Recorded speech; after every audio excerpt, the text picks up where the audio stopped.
Commissioner Roger Goodell is still considering information gathered in Tom Brady's appeal hearing for his 4-game suspension for his role in the Deflategate scandal. Goodell has told CNBC that a decision is coming very soon and could be as early as next week. For this, we welcome in the coach. Hey. To the desk. Hello. Poor Roger, right? Everybody's waiting. Yes. And whatever he decides, half of the people say it's great. The other half of the people say it's no. Some people say he brokered a deal with Kraft. We got all the scenarios already. This is very divided here on this one. How much pressure is Goodell under?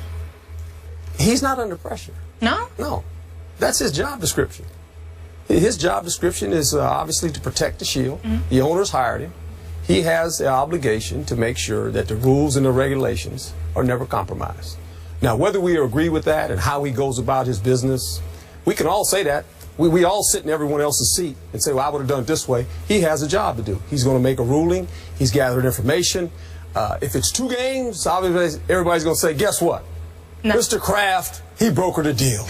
When he decided to say, you know what, we're okay, whatever sanctions you put on our organization, we're good with it. Everybody said, he brokered a deal if Brady gets 2. All right, if Brady stays before, people say, oh, that's unfair. He doesn't have enough information. How can he do that? He's mad at the Patriots. Look, no matter what way it goes, he sits in the chair of he can never be right. And he understands that. That's absolutely right. He's in a no-win situation, but I'm not sure that means he's under no pressure. It depends on what kind of guy Roger Goodell is. When you're in a no-win situation, do you realize no matter what I do, no one's going to be happy? He's like the president. And let it go? Like the president, right? Or do you own all that burden of everybody hating you? So that's the question. You're right, though. Let me say this. If he reduces that penalty, it looks like the inmates run the asylum. If he upholds that penalty, it looks like reducing the ball pressure 1 PSI is more egregious than hitting a woman. How exactly does Roger Goodell win? He knows he can't. So you know what he does? He fakes it. He gives fake punishments to appease people that he knows will not be upheld. Adrian Peterson, this one, Greg Hardy's 10-game suspension. Every one of those are done for PR purposes, to look tough, knowing eventually that'll never be what the penalty is. I think he's under a ton of pressure, and I think his behavior shows it. Fake punishment? I'm confused by that. Well, he gives a punishment. We know Adrian Peterson got banished for a year. Greg Hardy got 10 games. Tom Brady has 4 games. But none of those actually end up being what the suspension results. Okay. Well, he knows this. It's always he's going to really go on the high side of it, knowing the NFLPA is going to be involved in it. It's going to go to, if it goes to court, someone else is going to be involved in it. So he walks away with saying, look, this is what I decided to do. Now, it was ruled against me. I can't do that. And so he would rather be stern than lenient. And, and that's how he's done it. Now, I must say this. We have been a reactionary league. Now, that's the problem I have with the whole deal. You can go back to the domestic violence situation. That policy should have been tore up 20 years ago. Okay, it was way outdated. I understand that. I agree 100%. But we are a reactionary league, and that's where the problem lies. We always look like, oh, when something happened, what are they going to do now? Oh, well, I better do this for this. And it's almost like we're public officials. We kind of throw things out there for people to put on Twitter, and we kind of get the pulse of the fans. And then react and we go, accordingly. You know what? Oh, we better do this. I think we just agreed 100%. No, that's the problem I have. Okay. These are 100% PR moves. It's done in a way where we want to feel the temperature. Okay. How many teams are in the NFL? 32. This is why Roger Goodell is under no pressure. He has 32 bosses that he makes a lot of money for. We're going to have 2 teams in Los Angeles. We're going to have a team in Europe, whether it's London, England, or somewhere else.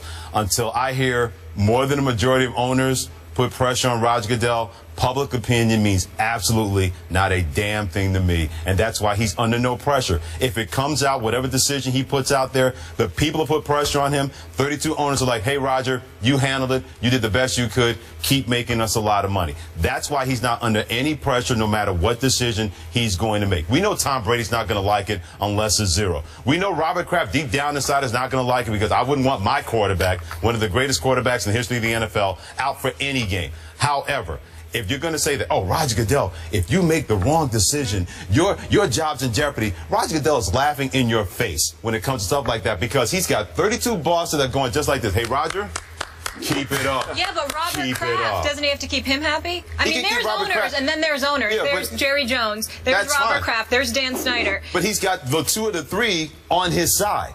Majority rules in this situation. Robert Kraft is not the main owner in the National Football League. Molly, your point is right about there's certain owners that have that kind of cachet. But I haven't heard, even when Robert Kraft stood down and had that press conference, that told me a lot about, you know what, I may disagree with Roger Goodell, but in this situation, I'm not going to be the guy that's going to create disharmony because I don't like how he's handling it. Well, when Kraft stepped down, that did not surprise me, because he has to deal with the 31 other owners, knowing that this has been an embarrassment. For 4 months, we've been talking about Deflategate. I mean, it's embarrassing. With no to the resolution. league and for everyone else. I mean, we got tired of talking about it. And the owners are sitting there going, hey, look, you know, our brand right now, it's not looking good. We got to figure this thing out. And the only owner I knew that would continue to fight was Mr. Davis. Al Davis. Yes. He didn't care. He was the maverick of all the owners. Matter of fact, he sued the league and won. He was the only one that was able to do it because that was his Al's way. And I think Robert Kraft, at the end, there was other owners that said, you know, enough is enough now. We got to move this. We got to get this off of the front pages. This is becoming bad for us. Yeah, I mean, the question you have for us on the table is how much pressure he's under. Yeah. 0. Freddie apparently feels none. 0. But he's speaking for himself. No. I think Roger Goodell's behavior, and I think Herm and I both agreed and pointed this out, in responding so readily to public opinion, knowing good well that those punishments will have no ultimate meaning, reflects how much pressure The he's public under. can't fire him.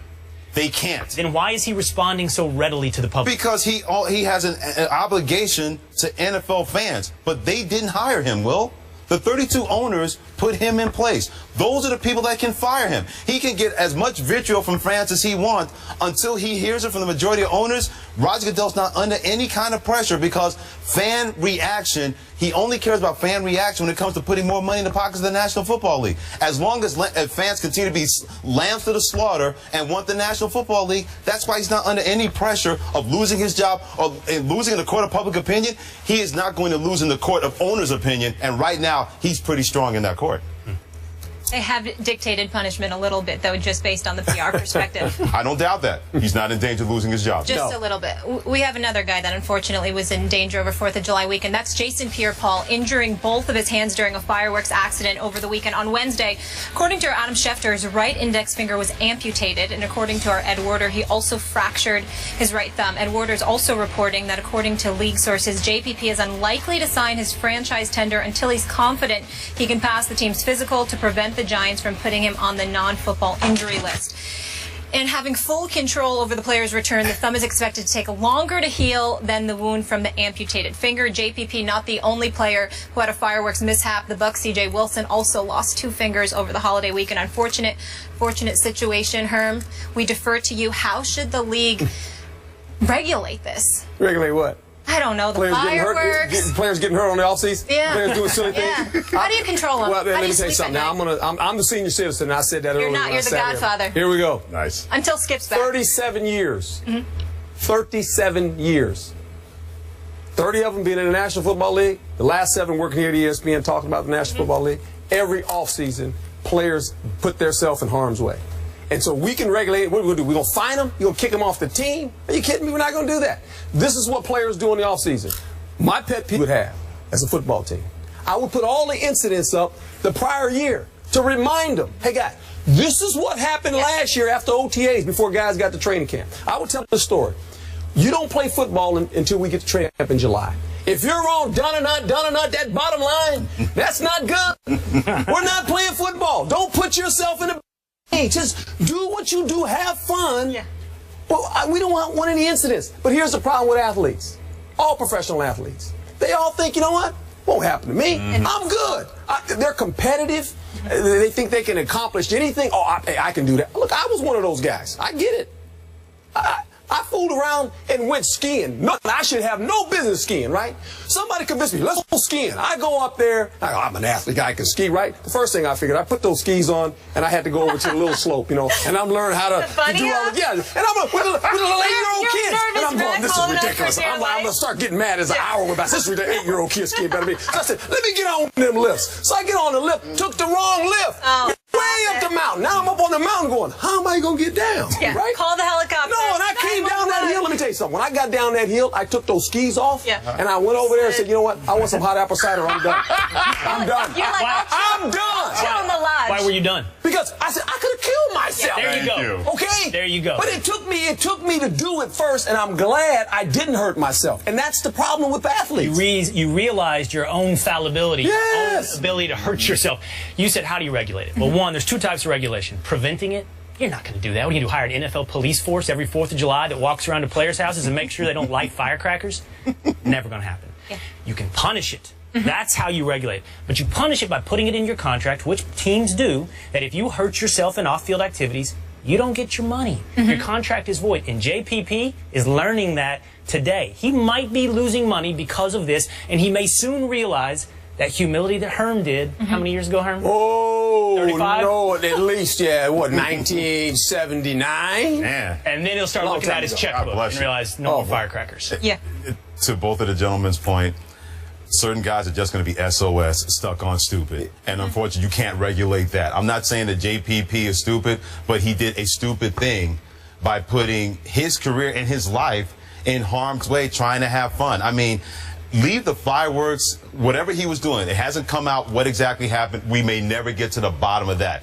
The truth that's in front of me is that he has 9 digits now. He's one less digit on his finger. In a contract year, in a franchise tag year, that's when you really have to be more judicious in your behavior. You can't regulate guys or legislate against guys in terms of finding them. You can try to do that. They have a very strong union, the National Football League Players Association, that'll make sure you're not able to get away with that if you're an owner, if you're a coach, if you're a GM, whatever.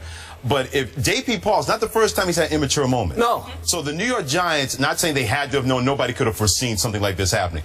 But if you're the New York Giants, if you're going to speak to certain guys on your team, that's when you bring JPP and say, look, dude, you had some moments where you have not exactly used the best judgment. Please don't do this to yourself and put yourself in a situation that you may live to regret. And there's a reason that there's certain players, not I'm saying all of them, but there's certain players all of a sudden they get the franchise tag on it because teams are still a little bit concerned, still questioning, can this guy handle a long-term deal? Max contract. You know, and that's part of it as well. It's worth pointing out, we were talking about this, there was a doctor, and forgive me, Molly, it was on Twitter, so all I can give you is that level of expertise. Okay. That means 100% it was true. He wasn't a Twitter doctor. He was a doctor on Twitter, right? Yeah. That said, he didn't play a Twitter doctor. Okay, he was a real one. And that said, the index finger is the least important finger for somebody like a defensive end that needs to grab somebody. That these 3 digits, Silver lining. from this way to this way, create grip strength. Of course, your thumb's the most important. So JPP, I don't know if he learned his lesson. He lost his least important finger. Well, that's what the doctor said, but he's not playing football. He's not playing football. Thank you. He's not the guy out there all of a sudden, you know, I've been playing with five of them. Now I got to play with 4. Yeah. Okay, that's You easy still for the gotta doctor grab to say. people in the It's easy, NFL. like the fan, you know, like the fan when they watch the game. Oh, how did he drop that ball? Oh, he should catch that ball. It's easy for us to say. Well, Herman, if I took out a knife and said sacrifice 1 finger, which one are you giving me? First of all, if you took out that knife, you'd get knocked out. Well, Okay, you wouldn't even get to the knife. Bam! You may bring good thing this is hypothetical. Will, you Give me a finger. Will, you may I'm bring not giving you any of my Give me a fingers. finger. I like my fingers. That's Herm's way of saying you may bring the knife over, but you limping back. That's what he's telling you right now. You know what I think we need right now? Yes. Hermisms. Uh-oh. A wise man once said, nothing good happens after midnight. Nothing. Rule of 1. With the rule of 1, you don't get 1 firecrack, though, right? No, you don't get. Yeah, you get no one. and firecrackers. He You don't wouldn't get like the one. next one. He wouldn't like What's the next the one. next- Me? No, the next you rule. would not like the next I one. need to next one? hear Throw it. Hermism Don't right press sin. Uh-huh. Oh, Don't press that's sin. a good Don't one. press sin. Don't press That's a in. good one. You're a Twitter guy, right? Don't press it. Get you in trouble every I'm going time. to take it another level. Don't press send, especially after midnight. Oh, just don't press it. Get you in a lot of trouble. All You right. can't blame it on butt dialing or butt No. texting No. or tweeting and everything No, like no, that no. either. All right, we got to move on, though. The NFL has another big decision to make with Greg Hardy and the ultimatum he's given the NFL. We'll tell you about that after the break. And Herm, you're sticking around? Why not? More? But not on Why skis, not? though. Better than you. Come Not on on. skis, though. No.